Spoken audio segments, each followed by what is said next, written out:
Hello everyone. NEET का answer की आ चुका है और रिज़ल्ट बहुत जल्द आने वाला है। हम उम्मीद करते हैं कि 12 अक्टूबर तक नीट का रिज़ल्ट आ जाएगा।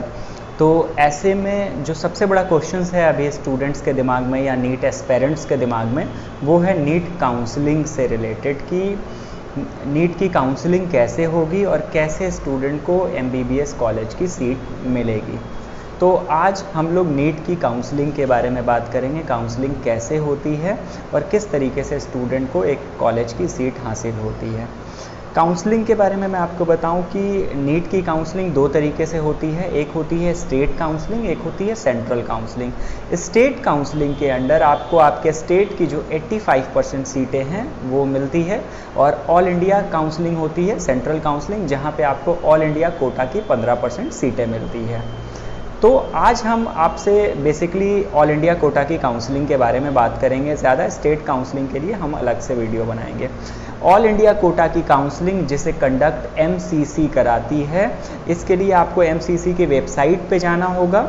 एमसीसी की वेबसाइट पे आप जाएंगे, वहाँ पे आपको नीट यूजी काउंसलिंग का ऑप्शन मिलेगा, उस पर आप क्लिक करेंगे।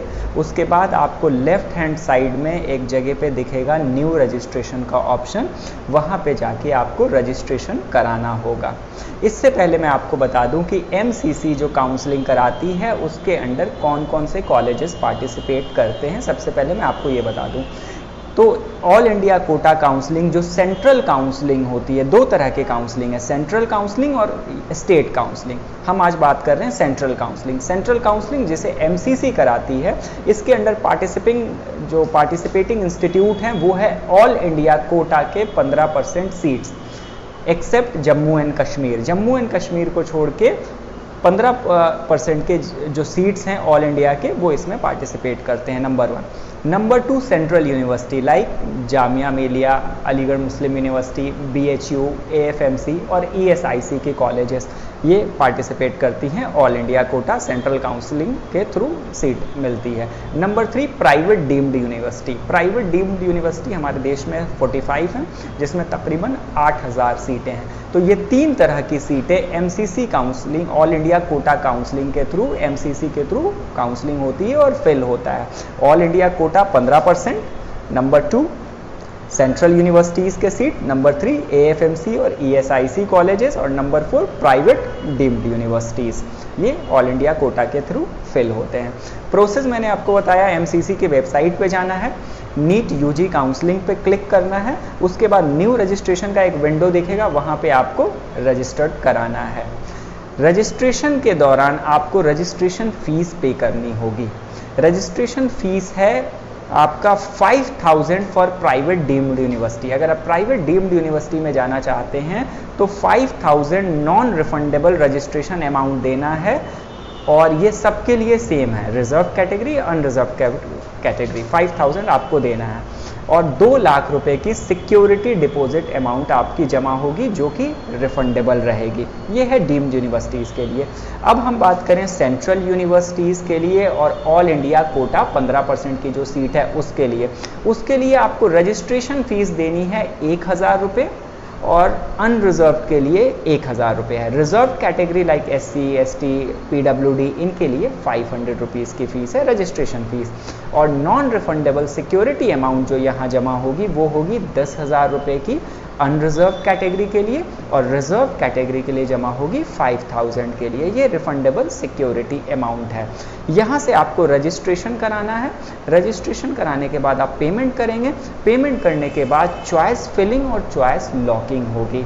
ये बात हमेशा ध्यान रखिएगा कि चॉइस फिलिंग आपको बहुत अच्छे से करना है, अपने जो कॉलेज टारगेट कर रहे हैं उसको फिल करना है, और लॉक करने से पहले उसको अच्छे से आपको देख लेना है कि आपने किस किस कॉलेज की फिलिंग की है, क्योंकि एक बार आपने लॉक कर दिया तो वो अनलॉक नहीं हो सकता है। उसके बाद आपको सीट अलॉटमेंट होता है और रिपोर्टिंग, आपको कॉलेज में रिपोर्टिंग और ज्वाइनिंग की जाती है। एक चीज़ हमेशा याद रखिएगा कि काउंसलिंग जो होती है वो 4 राउंड में होती है। Round 1 counselling, round 2 counselling, round 3 को हम मॉपअप राउंड कहते हैं, और राउंड 4 को स्ट्रे मॉपअप राउंड कहते हैं। Round 3 mop up round vacancy round भी कहलाती है, और round 4 stray mop up round, additional vacancy round भी कहलाती है। ये 4 राउंड में आपकी काउंसलिंग होती है। जो पहली राउंड ऑफ काउंसलिंग है इसमें आपकी एग्जिट फ्री है, यानी कि आपने कॉलेज अगर चूज़ कर लिया है और कॉलेज अलॉट हुआ है या आपने सेलेक्ट भी कर लिया है तो आप एग्जिट कर सकते हैं, आपका सिक्योरिटी अमाउंट वापस हो जाएगा। यहाँ पे ऑप्शन ये है कि अगर आपको राउंड 1 में कोई कॉलेज मिला है और आपने उन्हें बता दिया है कॉलेज लेने के बाद, सीट लेने के बाद आपने बता दिया है कि you are willing to upgrade, round 2 में आप कॉलेज देखना चाहते हैं और अपग्रेड करना चाहते हैं और आपने एप्लीकेशन दे दिया है, तो आप एलिजिबल हैं राउंड 2 में अपग्रेडेशन के लिए। लेकिन अगर राउंड 2 में आपको कोई कॉलेज मिला है और उसको आप ज्वाइनिंग नहीं करते हैं तो आप एग्जिट ले सकते हैं, सिक्योरिटी अमाउंट वापस नहीं होगी। यानी राउंड 2 में आपको कॉलेज मिला है तो आप उसे रिपोर्ट मत कीजिए और एग्जिट हो जाइए, सिक्योरिटी अमाउंट आपका सिर्फ वापस नहीं मिलेगा और उसके बाद राउंड 3 में या स्टेट काउंसलिंग में आप सीट ले सकते हैं। लेकिन अगर राउंड 2 में आपको कॉलेज मिल गया है और आपने रिपोर्ट कर दिया है कॉलेज पे, उसके बाद आप एग्जिट नहीं ले सकते हैं। उसके बाद अगर आप एग्जिट लेंगे तो काउंसलिंग अथॉरिटी आपके नेम को आगे सर्कुलेट कर देगी स्टेट काउंसलिंग में, वेरियस स्टेट में, और आपको आगे की काउंसलिंग के प्रोसेस में बैठने से रोक दिया जाएगा। तो प्लीज़ रिमेंबर, राउंड 1 में अगर आपको कोई कॉलेज मिलता है आप उसे ले लीजिए, क्योंकि एग्जिट फ्री राउंड होता है राउंड 1। आप कॉलेज जो भी मिलता है आप उस सीट को सिक्योर कर लीजिए और वहाँ बता दीजिए कि you are looking for upgradation, you are willing for upgradation, आप वहाँ पे पहले से नोटिफाई कर दीजिए। और सेकंड राउंड में अगर आपको कोई बेहतर कॉलेज मिलता है, इस बात का हमेशा याद रखिएगा कि राउंड 2 में जो आप कॉलेज चॉइस फिल कर रहे हैं, तो राउंड 1 में जो आपको कॉलेज मिला है उससे बेहतर कॉलेज वहाँ आप प्रेफरेंस में डालें, क्योंकि राउंड 2 में जब आपको कॉलेज मिलेगा तो राउंड 1 वाला जो कॉलेज आपको पहले से मिल चुका है वो ऑटोमेटिकली कैंसिल हो जाएगा। यानी राउंड 2 में जैसे ही आपको कोई सीट मिलेगी, राउंड 1 का कॉलेज आपका ऑटोमेटिक कैंसिल हो जाएगा। तो प्लीज़ रिमेंबर कि राउंड 2 में जो आप कॉलेज सेलेक्ट करें वो राउंड 1 में मिले हुए कॉलेज से बेटर होना चाहिए, आप तभी आप अपग्रेड कर पाएंगे। अदरवाइज राउंड 2 में आपको कॉलेज मिलता है और वो राउंड 1 वाले कॉलेज से डाउनग्रेड कॉलेज है तो आपको वही लेना पड़ेगा, राउंड 1 ऑटोमेटिकली कैंसिल हो जाएगा। और राउंड 2 में अगर कोई कॉलेज आपको नहीं मिलता है तो राउंड 1 वाला कॉलेज आप ऑटोमेटिक रिटेन करेंगे। ये एक बेसिक प्रोसेस है।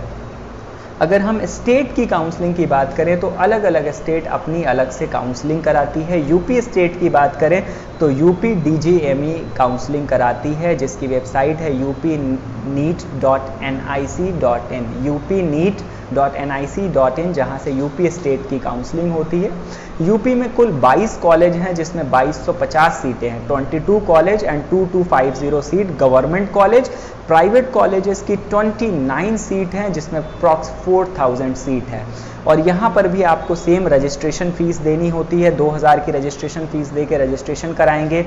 उसके बाद सिक्योरिटी अमाउंट देनी होती है, गवर्नमेंट कॉलेज के लिए 25,000 और प्राइवेट कॉलेजेस के लिए 2 लाख रुपीज़ का। और अगर आप गवर्नमेंट और प्राइवेट दोनों की काउंसलिंग कराना चाहते हैं तो आपको 2 लाख रुपए की फ़ीस जमा होगी। 85% सीटों के लिए यूपी स्टेट काउंसलिंग कराएगी। यूपी के 85% सीट यूपी के बच्चों के लिए, यूपी के कोटा के लिए रिजर्व्ड हैं। और 100% प्राइवेट मेडिकल कॉलेज की सीटें यूपी के बच्चों के लिए रिजर्व्ड है, जिनकी काउंसलिंग यूपी DGME के द्वारा upneet.nic.in वेबसाइट पे होती है। अब कुछ क्वेश्चंस है उसको हम लोग डिस्कस कर लेते हैं, इंपॉर्टेंट क्वेश्चंस हैं। Like if I lock my choice and later I want to modify edit my choice, is that be possible? अगर हमने अपनी चॉइस लॉक कर दी है तो क्या हम उसको एडिट और मॉडिफाई कर सकते हैं? नहीं कर सकते हैं। अपनी चॉइस को लॉक करने से पहले अच्छे से देख लीजिए, उसके बाद लॉक कर लीजिए। Once it is locked it can't be unlocked.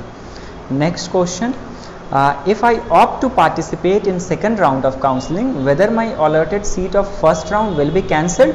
अगर मैं second round of counseling में participate करता हूँ क्या मेरी first round की सीट कैंसिल हो जाएगी?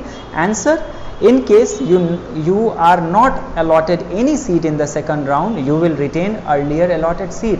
अगर आपको सेकंड राउंड में कोई सीट नहीं मिलता है तो फर्स्ट राउंड की सीट आपके साथ रहेगी.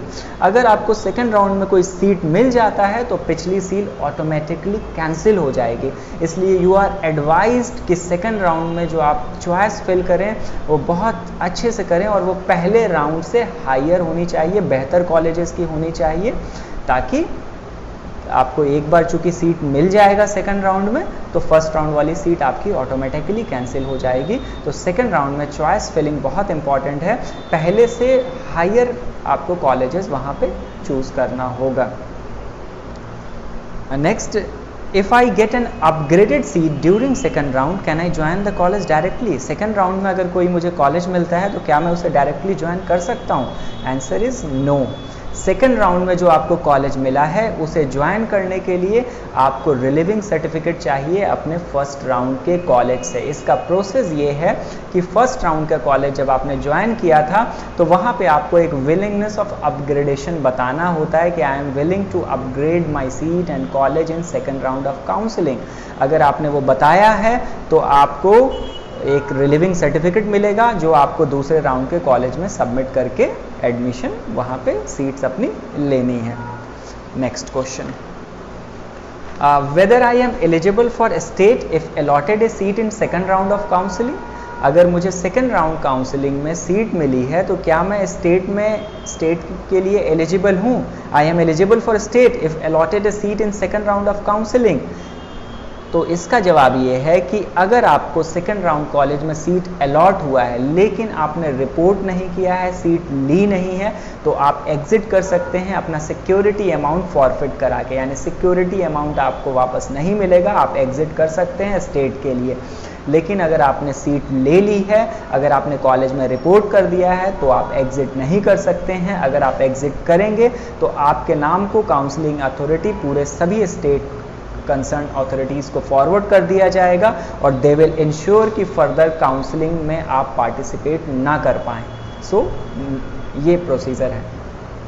उसके बाद documents which are required at the time of joining reporting during allotment of medical colleges. क्या क्या डॉक्यूमेंट्स की ज़रूरत है? डॉक्यूमेंट, एडमिट कार्ड जो NTA ने आपको दिया था, रिजल्ट कार्ड जो कि NTA से आपको मिलेगा, 12th की मार्कशीट, 12th का आपका certificate, 8 passport size photograph, provisional allotment letter, proof of identity जिसमें आधार, पैन, पासपोर्ट वगैरह आप दे सकते हैं. कुछ एडिशनल सर्टिफिकेट्स की भी रिक्वायरमेंट होगी लाइक SC ST का सर्टिफिकेट, OBC सर्टिफिकेट, डिसेबिलिटी का सर्टिफिकेट्स. ये सर्टिफिकेट आपको अपने साथ कैरी करना है.